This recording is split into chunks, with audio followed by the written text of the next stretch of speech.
ma'am, just tell me right now. I will stop. And she's, Yeah. get him, get him. She's yelling.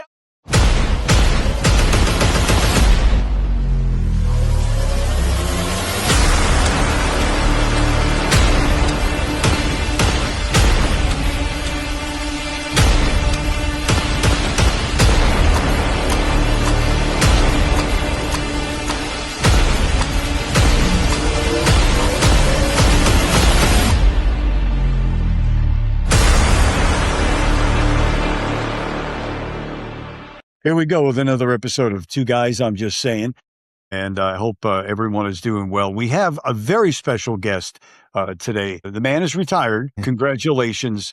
I think it's, if I'm right, Detective Lieutenant Erik Baum. 27 years on the force. Is that correct? That is correct, sir. All right. So I want to get into something right away that Lewis and I were talking about. We love crime movies. We love crime TV shows. And now we have as our guest the person that actually lived it. And the first thing that somebody like myself and Lewis is interested in, and our audience watching or listening, the absolute craziest case you've been on. I would say that one of the craziest cases that happened to be a pursuit that I was involved with. We were working in New York City, in the Washington Heights section of New York City. I identified a couple people that turned out to be in a stolen motor vehicle out of South Carolina. The car was stolen. We didn't know anything about the occupants. We watched them engage in what we believe was a drug transaction in New York City. We followed them into New Jersey. The moment we got across the bridge and we tried to conduct a motor vehicle stop, and it was myself and a couple other units that I worked with. I was part of a street crimes unit at the time. He was driving a Mitsubishi Eclipse and he just hit the gas. Now, I've been in small little chases, but this individual, Al, was like a race car driver on the highway, the turnpike, got back up to interstate. And we were doing our best to keep up with him. The caveat was I had a reporter in the back seat of my car at the time who was with us to see what we were doing with this type of interdiction.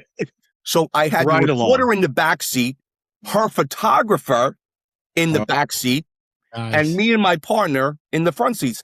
And as I'm chasing the individual, I'm saying to myself, I don't know if I could do this. And I'm like, ma'am, just tell me right now. I will stop. And she's, get him. She's yelling. So, Erik, what kind of speeds are we talking about? Well over 100. Wow. Over 100. Wow. And this went on for several minutes. And several minutes is a long time. And ultimately, and the photographer's snapping pictures over my shoulder, and she's yelling, get him, don't lose him. Oh my God. And I'm like, this is going to be a great article. And eventually we apprehend the individuals, and they happen to be two wanted fugitives from South Carolina. I'm like, bro, that was some chase. He goes, you did pretty good keeping up with us. He goes, I used to be a race car driver. Like the old moonshine days where they used to have race car drivers. Yeah. Exactly, Diamond. It was, so those episodes, that was like one of the most exciting times that I could say where it was a good ending. When the moment you hit that gas and you're going to go as fast as you can away, isn't that screaming, I'm guilty? It most certainly. Why would you flee if you had nothing to hide? Exactly. And, I understand it. So this goes into something I'll explain to like you and Diamond Boy Lewis is that every criminal, Al, we have to understand has a fear. And this is the concept that I teach when I teach police officers. Every criminal that committed a crime has a fear. And that fear is twofold. The fear of losing their freedom, going to jail or going to prison, and the fear of losing everything in their personal life that has value to them. home, job, friends. Yeah, you've done hundreds and hundreds of interrogating processes where people have to sit down in front of you. And there are some people, I'm one of them, no, nowhere near an expert that you are, and Lewis and I have talked about this several times, that there are some people that I can tell when someone's lying to me, but not at the level that you have been at. So for the people watching or the people that are listening to our podcast, two guys, I'm just saying, I guess teach us one or two things that what gives it away when you know that people are lying to you? What That's a great question. And by the way, I apologize. I told you, Al, I have a couple cats here. Sorry, Yeah, I Diamond know. I know Boy. you have a farm of cats there. I'm that cat guy in retirement. That's okay. So, Al, That's okay. it's a great question, and I get asked that frequently. I've been asked that frequently throughout my career. When I teach this, it's what it's called is it's called behavioral analysis. And what I am Okay. analyzing are two things in this behavior. It's called nonverbal behavior. Mhm. Nonverbal behavior is everything that the person is doing as we're communicating with them, and make that analysis. When I teach the class, when I teach my class in interview and interrogation, the first thing I say when we talk about this topic is, listen, what I'm going to share with you, you do not use in your personal life. Otherwise, you'll be single, 61 years old, living alone like me with 3 cats. Because every person you talk to, you will be analyzing and saying they're not being truthful. True. Now, Yeah. with that being said, what I am looking for is I am looking for the timing of if I am asking somebody a question and that question poses what's called like a threat to the person, that they know they're going to lie to me. What happens is in the human body is what's called, you've both heard of it, it's called the fight or flight response. That fight or Okay. flight response is the same response as, Al, we were talking about when you see a police car pull behind you and all of a sudden you feel your body start to change because you're saying, I'm going to get pulled over. Well, that's our human body's physiology reacting. What I'm looking for is I'm looking for these physiological responses in the nonverbal behavior. These are behaviors I observed in the course of my work in interviewing people that have been consistent with somebody lying to me, such as if somebody puts their hand to their mouth when answering a question, somebody does this, somebody starts looking down, picking lint, Right. somebody leans back as they're, and this is the timing. So if I'm talking to you, hey, Diamond Boy Lewis, can you do me a favor? Could you just tell me what your address is? That's a non-threatening question. Correct. Hey, Al, can you tell me, where did you go to high school? That's a non-threatening question. Hey, Diamond Boy, can you tell me what you were doing around 4 p.m. on Thursday? Well, let me think, and I start to see the behavior. Anything that's what we call outside of the norm. Makes sense? I don't know about that because my wife tells me that all the time and she's like, I don't know what you're telling me. And I'm telling her, your gut is not right all the time. It's not right. So I'm paying close attention to what you're saying, Lieutenant. I actually took a couple of notes here. So I am going to stay very still the next time she asks me a question. Do not use this in your personal. You know how many friends that I've had call me and be like, I think my significant other is being unfaithful. I think that and I'd be like, do you really want me? And I'd say, all right, listen, I go, I'm just, you're a close friend. I go, ask this question. Call me back with what they said. Well, I can tell you this, Erik. I've known Lewis for a very long time, and I know his wife. He's dead in the water as far as his wife is concerned, and he still likes to dance. And I'm looking at him when we God go and bless visit you. him, like, what the hell are you doing, man? You're digging deeper and deeper. Behaviors start to exhibit themselves, and that has to resonate with you and say, something's not right here. So like me in my position, when I would interview somebody, if I would see those behaviors, I would never tell the person, well, I know you're lying because you're doing this, this, and this. Because the moment Mhm. you say that, just like you said, eye contact. So Mhm. eye contact, yes, it's a very powerful indicator. However, we do not use eye contact simply alone as an indicator of somebody being deceptive with us, because different cultures don't look us in the eye, and we have Correct. Right. to be aware of that. Because if I told somebody, I'll just like you said, I go, listen, I know you're not being truthful, because you know what, you're not looking at me. You're not looking me in the eye. For the remainder of that interview, I'm going to get is what I call the death stare. Yeah. And so Yeah. Well, my question would be in in the years that you've been doing interrogation, are there people that you would label masters at looking right at you and lying? psychopaths.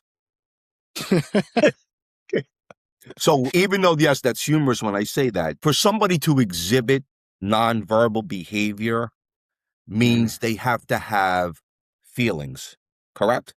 Right? We Correct. have to Right. feel something. So if a psychopath who's antisocial has zero remorse, that's what, one of the characteristics of a psychopath is. They could just outright lie because there's no fear of being detected. Mhm. So that goes back to that point, Alice, is that so in my job, when a person comes in to talk to me who's committed a crime, Mhm. their fear that they have is that when they lie to me about committing that crime, I'm gonna know that they're lying.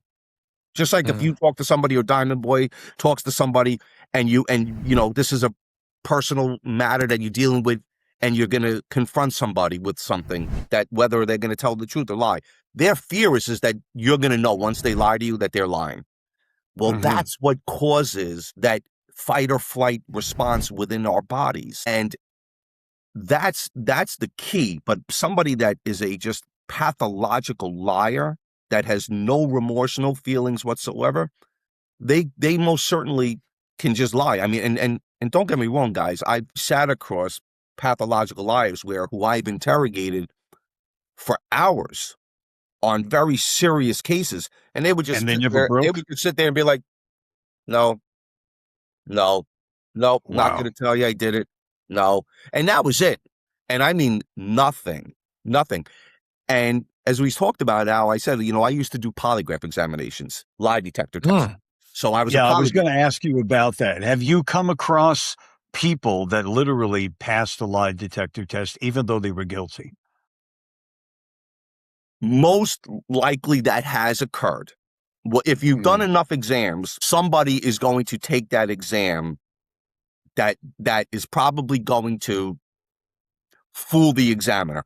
The results of a lie detector test, Al, are only as good as the examiner who's Mm. Okay. administering the exam. Unfortunately, I was very, very well trained with where I went to school. I went through 3 months of training with the Texas Department of Public Safety. Then I went to Quantico by the FBI and was trained.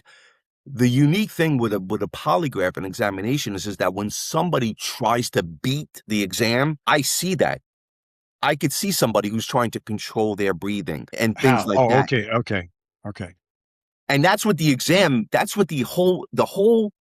whole basis behind a lie detector test is I'm recording that person's physiological responses, that fight or flight response in our body to that question, did you do it?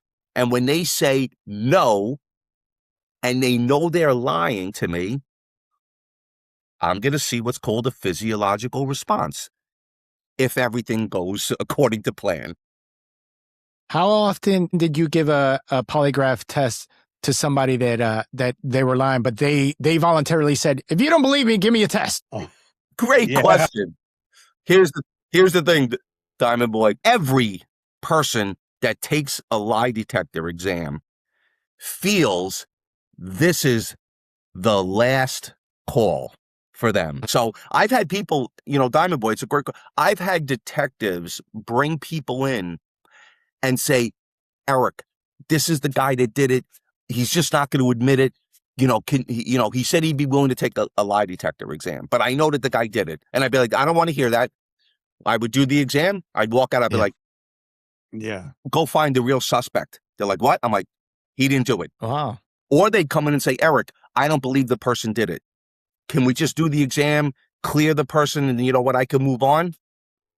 I'd walk out, I'd be like, sorry, but he's under arrest. So those preconceived notions that people have is, it's just a tool.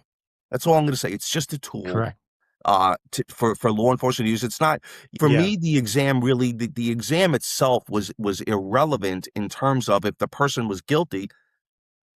Just because the person failed a lie detector test, I could turn around and say, listen, here, look, you lied to me, you failed. Does that mean the Mhm. person that says, oh, okay, you got me, I'm going to tell the truth? Absolutely not. I had to learn how to interrogate these people to get the truth. Once in a while, didn't you just want to smack one on the side of the head and listen, you I lying love it. sack of... Uh, yes, We've been here way too long. Let's go. yes.